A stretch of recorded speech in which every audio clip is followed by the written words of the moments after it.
আপনারা দেখছেন জেলা সংবাদ টিভি, খবর সব সময়। বিজেপি জিন্দাবাদ, বিজেপি জিন্দাবাদ। সর্বস্তরে দুর্নীতির বিরুদ্ধে বিজেপি লড়ছে, লড়বে। বন্দে মাতরম। চোর ধরো, চোর ধরো, তৃণমূল হটাও, তৃণমূল হটাও। ভারত মাতা কি, ভারত। আজকের যে প্রতিবাদ সভা, পশ্চিমবঙ্গের যে লাগামহীন যে দুর্নীতি, সেই দুর্নীতির প্রতিবাদে আজকের এই সভা করেছিলাম যে আমাদের মতো সম্প্রদায়ের মানুষকে আপনারা যদি কোনো উঁচু জায়গায় দেখেন তাহলে আপনাদের গায়ে খুব জ্বালা হয়, তাই না? এর আগে আমরা প্রমাণ পেয়েছি আমাদের রাষ্ট্রপতি দ্রৌপদী মুর্মুজিকে কিভাবে কুরুচিকর মন্তব্য করা হয়েছিল, জনসমক্ষে বলা হয়েছিল, ওনার গায়ের রং নিয়ে কথা বলা হয়েছিল। তো এটাই হচ্ছে আমাদের পশ্চিমবঙ্গের যে শাসক দল, যে বর্বরচিত শাসক দল, সেই শাসক দলের নীতি। যে যত খারাপ কথা, যে যত কুরুচিকর মন্তব্য বলবেন এই পশ্চিমবঙ্গের নেতারা, শাসক দলের নেতারা, তারা মহান ব্যক্তি, তারা নাকি সততার প্রতীক বড় বড় ব্যানার দিয়ে, হোর্ডিং দিয়ে বলে সততার প্রতীক। দিদি তুমি সততার প্রতীক, সত্যি করে বলো তুমি কত খেলে, ভাইপো আর ভাইরা কত খেলো। কপালে দিলাম ফোঁটা, জমের দুয়ারে পড়লো কাটা। মাননীয় মুখ্যমন্ত্রী এবারে সেই মন্ত্র পাল্টে দিলেন, বলে ভাইদের কপালে দিলাম ফোঁটা, সিবিআই এর দুয়ারে পড়লো কাটা, ইডির দুয়ারে পড়লো কাটা, আর ইনকাম ট্যাক্সের দুয়ারে পড়লো কাটা। কাটা যেন না সারে, ভাইরা যেন গ্রেপ্তার না হয়। আপনার ভাইরা গ্রেপ্তার হবে যত চুরি করেছে, আর এটা আপনার অনুপ্রেরণা ছাড়া কখনোই সম্ভব নয়।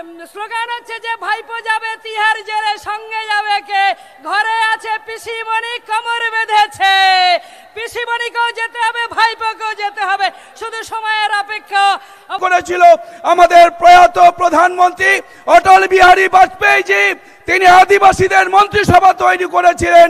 পরীক্ষার্থী রয়েছে এসএসসি পরীক্ষা, তারা কিন্তু আজকে 990 দিন হয়ে গেছে, সেখানে আজ পর্যন্ত বসে আছে তারা, কিন্তু তারা চাকরি পাচ্ছে না। চাকরি কারা পেয়েছে? রাত্রের অন্ধকারে ওএমআর সিট পাল্টে দিয়ে টাকার বিনিময়ে চাকরি বিক্রি করে দেওয়া আছে। অথচ যাদের মেধা তালিকায় নাম ছিল তারা কিন্তু চাকরি পায়নি। চাকরি কারা পেয়েছে? যারা কোনো পরীক্ষায় বসে নেই, যাদের কোনো মেধা তালিকায় নাম ছিল না, তারা কিন্তু মেধা তালিকা যাদের নাম ছিল না তারা চাকরি পেয়েছে।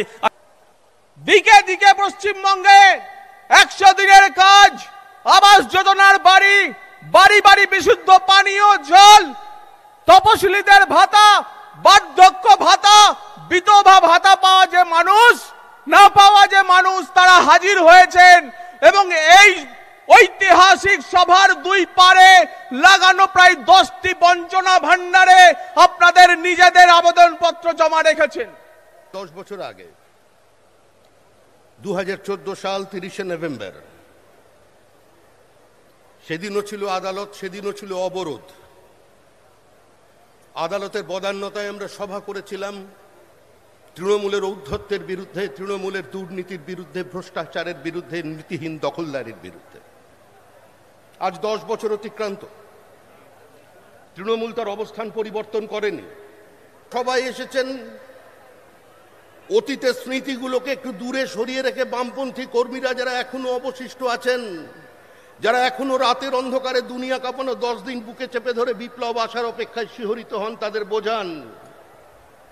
বোঝান এখনো কংগ্রেস কর্মীদেরকে যে যদি তৃণমূলকে সরাতে চান তাহলে সত্যনারায়ণের প্রসাদের মতো এদিক ওদিক করে ভোট বিতরণ করবেন না।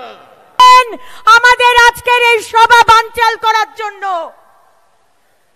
আমরা আদালতে গেছি এবং আদালত আবার করে আপনার এবং আপনার সরকারের মুখে জামা ঘষে দিয়েছে।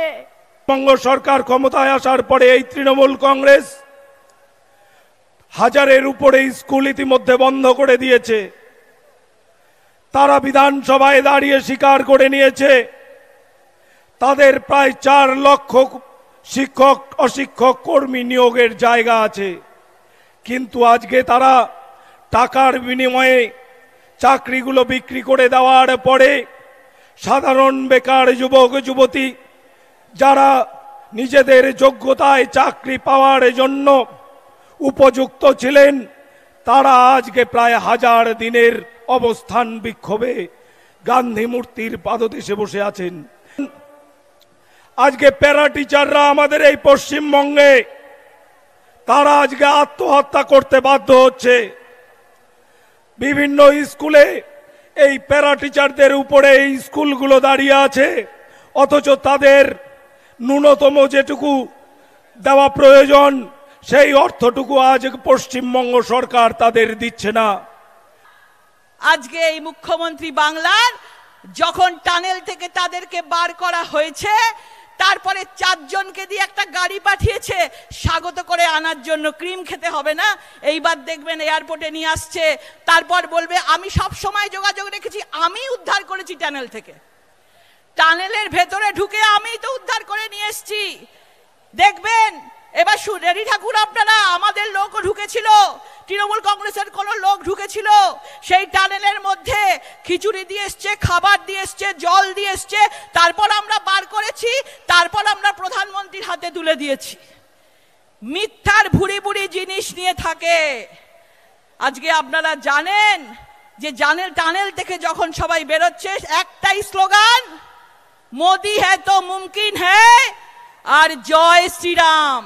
সারা জায়গা জুড়ে জয় শ্রীরাম চলছে। 2019-এর আগে আপনারা সবাই জানেন জয় শ্রীরাম দেখে মুখ্যমন্ত্রী গাড়ি থেকে তাড়া করত।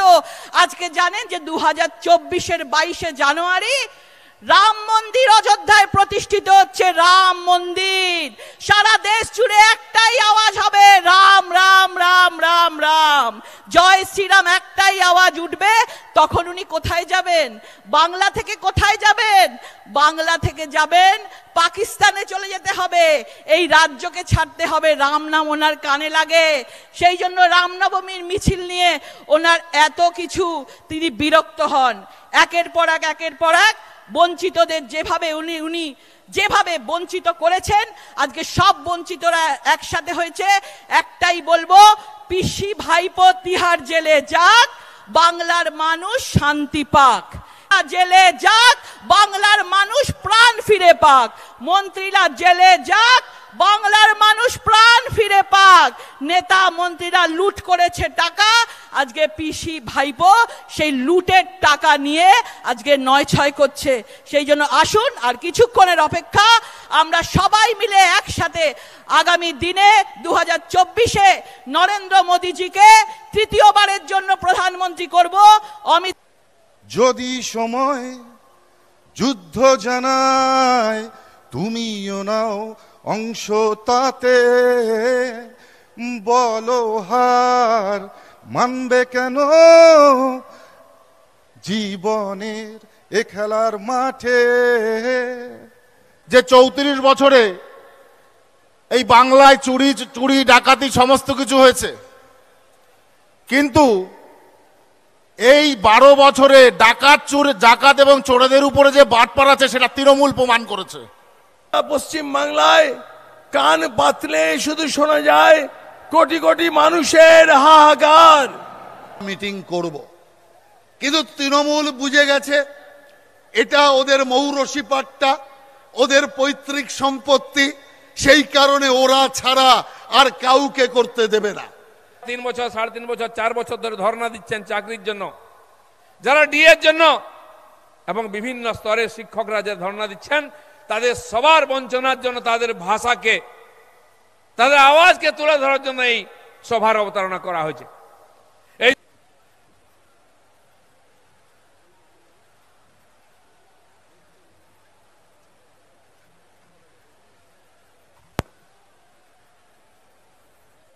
হ্যালো, এরপরে আমি রাজ্য সভাপতি ডক্টর সুকান্ত মজুমদার মহাশয় এবং বিধানসভার বিরোধী দল নেতা মাননীয় শুভেন্দু অধিকারী মহাশয়কে উত্তরীয় দিয়ে মাননীয় গৃহমন্ত্রী মহাশয়কে স্বাগত করার জন্য অনুরোধ জানাচ্ছি। তার সঙ্গে মায়ের মূর্তি, সেই মূর্তি মাননীয় গৃহমন্ত্রীজিকে দিয়ে স্বাগত জানানোর জন্য অনুরোধ করছি। তাড়িয়েছে আমাকে, আমি আপনাদের মাধ্যমে বলছি লোকসভা নির্বাচনে ममता बनर्जी के सस्पेंड करबेन तो? बंगाल वालों की आवाज को क्या हो गया है? 24 में मोदी जी को प्रधानमंत्री बनाना है या नहीं बनाना है? जोर से बोलिए, बनाना है या नहीं बनाना है? 26 में बंगाल में भाजपा सरकार बनानी है या नहीं बनानी है? तो ऐसी आवाज नहीं चलेगी। मेरे साथ दोनों हाथ उठाइए, उठाइए दोनों हाथ, विजय के संकल्प का मुट्ठी भींचिए और प्रचंड आवाज से बोलिए, भारत माता की, भारत माता की। मंच पर उपस्थित बंगाल भारतीय जनता पार्टी के अध्यक्ष श्रीमान सुकांतो मजमुदार जी, बंगाल में विपक्ष के नेता और भाजपा के वरिष्ठ नेता श्रीमान शुभेंदु अधिकारी जी, हमारे प्रभारी भाई मंगल पांडे जी, अमित मालवीय जी, उपस्थित सभी केंद्रीय मंत्रीगण, उपस्थित सभी सांसदगण, विधायकगण, भाजपा के पदाधिकारीगण और आज इस रैली में नजर भी नहीं पहुंच रही है वहां तक आए हुए प्यारे भाइयों बहनों माताओं और मेरे जिगर के टुकड़े जैसे युवा मित्रों, आप सभी को नमस्कार। मित्रों, सबसे पहले धर्मताला की इस पवित्र भूमि को, बंगाल की इस पवित्र भूमि को, जिस भूमि ने हमेशा भारत का दिशा दर्शन करने का काम किया, ये बंगाल की पवित्र भूमि को प्रणाम कर कर मेरी बात की शुरुआत करना चाहता हूं। मैं कवि गुरु रविंद्रनाथ ठाकुर, महान राष्ट्रभक्त नेताजी सुभाष चंद्र बोस, युग प्रवर्तक स्वामी विवेकानंद, जनसंघ के स्थापक डॉक्टर श्यामा प्रसाद मुखर्जी और यहां खड़ा हूं तो शेरे बंगाल आशुतोष मुखर्जी को भी प्रणाम कर कर मेरी बात की शुरुआत करना चाहता हूं। मित्रों, ये जो मैदान है ये ऐतिहासिक मैदान है। इसी मैदान में, भैया बैठ जाओ,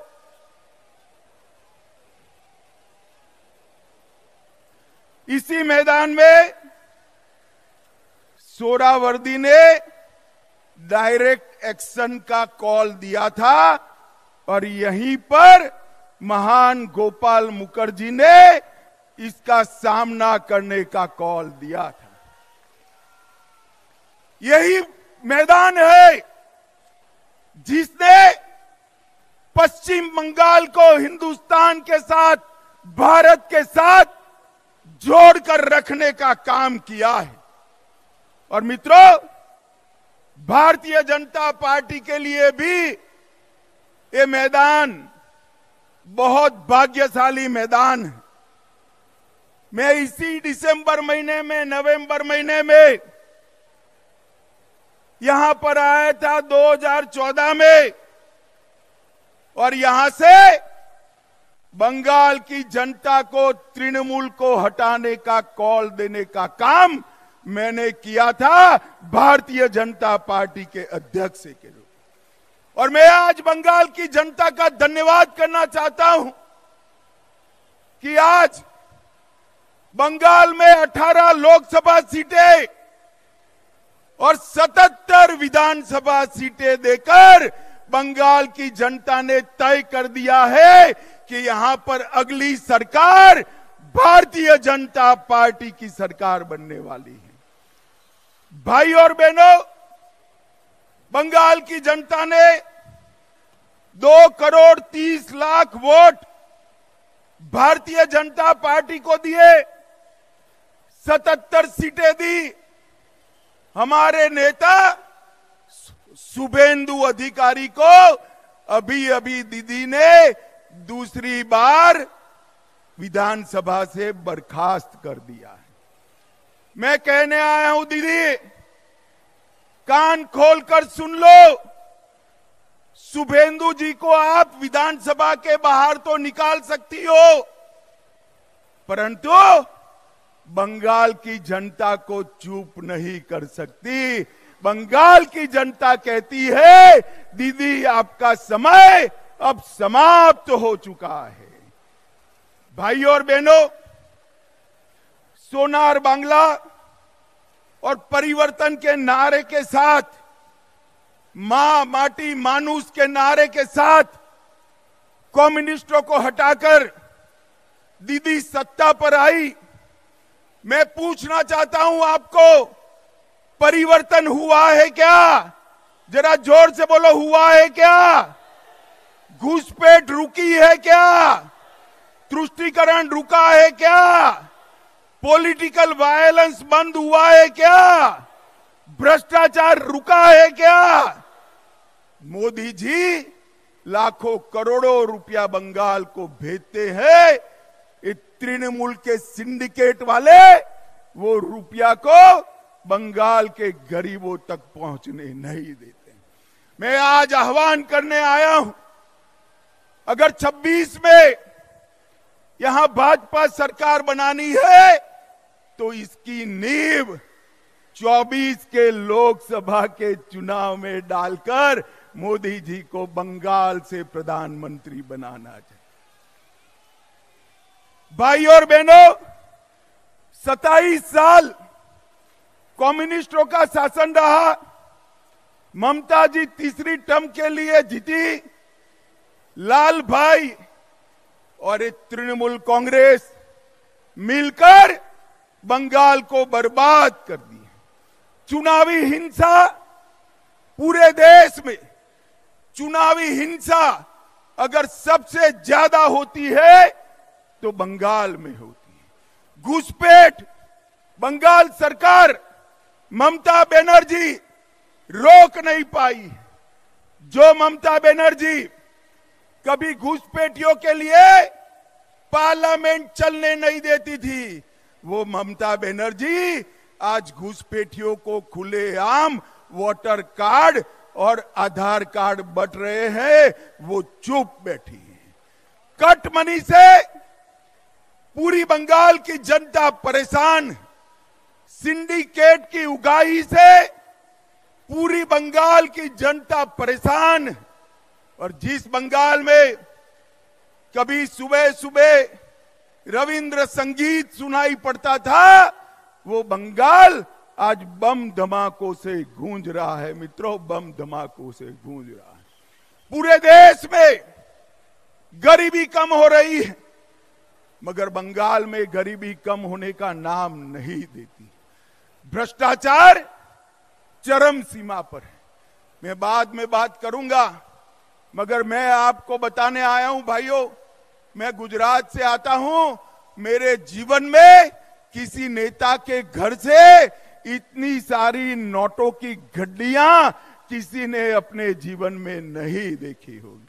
मित्रों, जो बंगाल साहित्य, विज्ञान, कला, आजादी का आंदोलन, आध्यात्म, उद्योग और कृषि में पूरे देश का नेतृत्व करता था, वो बंगाल आज सबसे पिछड़ा बनाने का काम दीदी ने किया है।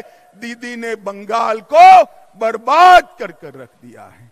मैं आज बंगाल की जनता को कहने आया हूं, एक बार पूरे देश का विकास देखिए, मोदी जी ने 60 करोड़ गरीबों के जीवन में बहुत बड़ा परिवर्तन लाया है। उनको घर दिया, शौचालय दिया, गैस दिया, पीने का पानी दिया, मुफ्त में अनाज दिया, साथ में शौचालय के साथ साथ 5 लाख तक की स्वास्थ्य की सारी सुविधाएं दी और पूरे देश को कोरोना का दोनों टीका लगाने का काम भी नरेंद्र मोदी जी ने किया। पूरे देश में आतंकवाद को मोदी जी ने समाप्त किया है। मुझे बताओ भाइयों बहनों, ये कश्मीर जो है हमारा है या नहीं है? जोर से बोलो, है या नहीं है? जिस कश्मीर के लिए जिस धारा 370 को हटाने के लिए बंगाल के सपूत श्यामा प्रसाद जी ने बलिदान दिया था, वो धारा 370 को मोदी जी ने समाप्त कर दिया। वामपंथी उग्रवाद को नकेल कसकर समाप्त करने का काम मोदी जी ने किया। भारत के तिरंगे को चंद्रयान के माध्यम से चंद्र पर पहुंचाने का काम नरेंद्र मोदी जी ने किया।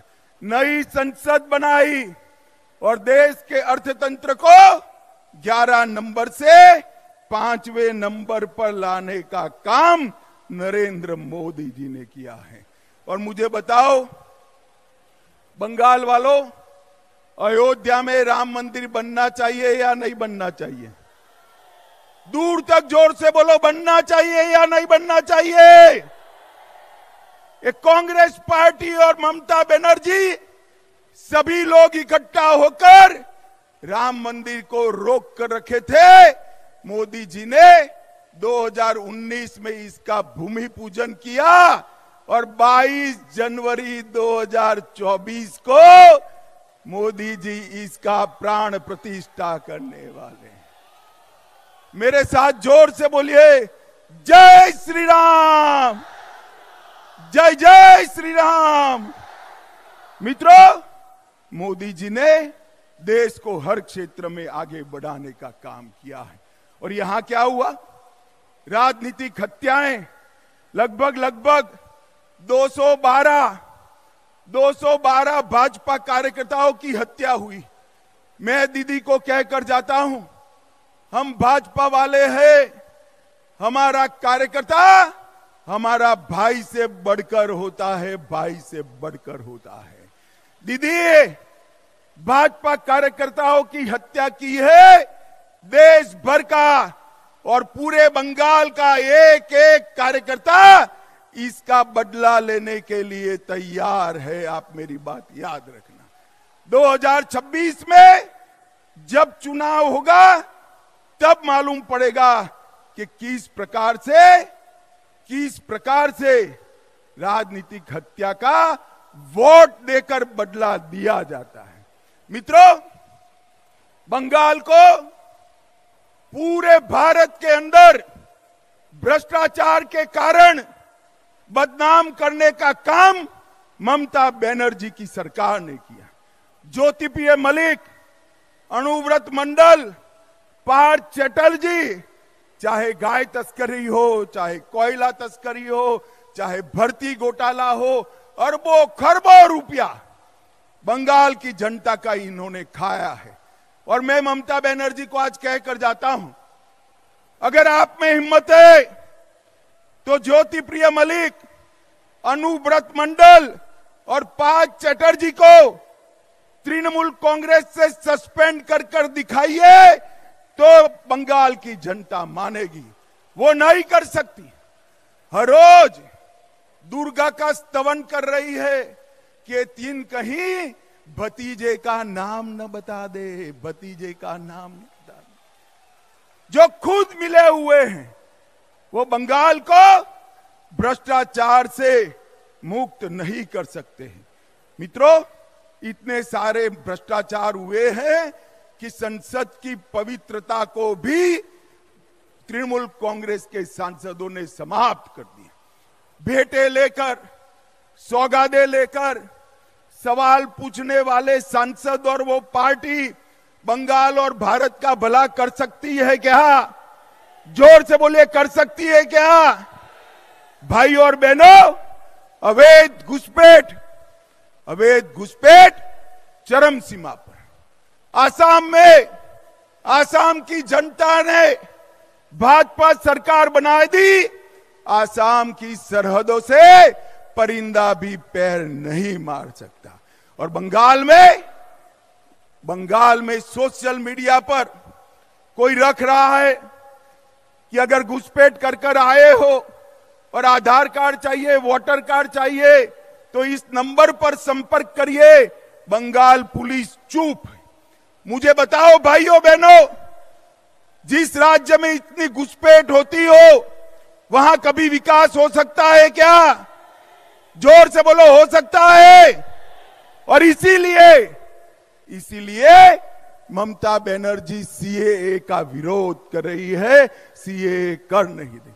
मगर मैं आज इस सभा में कहकर जाता हूं, ममता दीदी, सीएए देश का कानून है, इसको कोई रोक नहीं सकता और हम सीएए को लागू कर रहेंगे। भाई और बहनों, जो वहां से आए हैं वो सभी हिंदू भाइयों बहनों का इस देश पर इतना ही अधिकार है जितना मेरा और आपका अधिकार है। उनको अपने अधिकार से कोई वंचित कहीं नहीं कर सकता। मित्रों, ममता जी को मैंने कई बार पूछा, वो उल्टा हमें हिसाब पूछती है कि मोदी जी ने बंगाल के लिए क्या किया।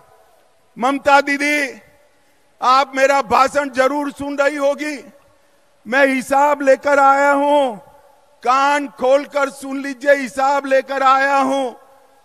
जिस सरकार में आप मंत्री रही, यूपीए सरकार, जिस सरकार को आपने समर्थन किया, उसने 2004 से 14 में बंगाल को क्या दिया?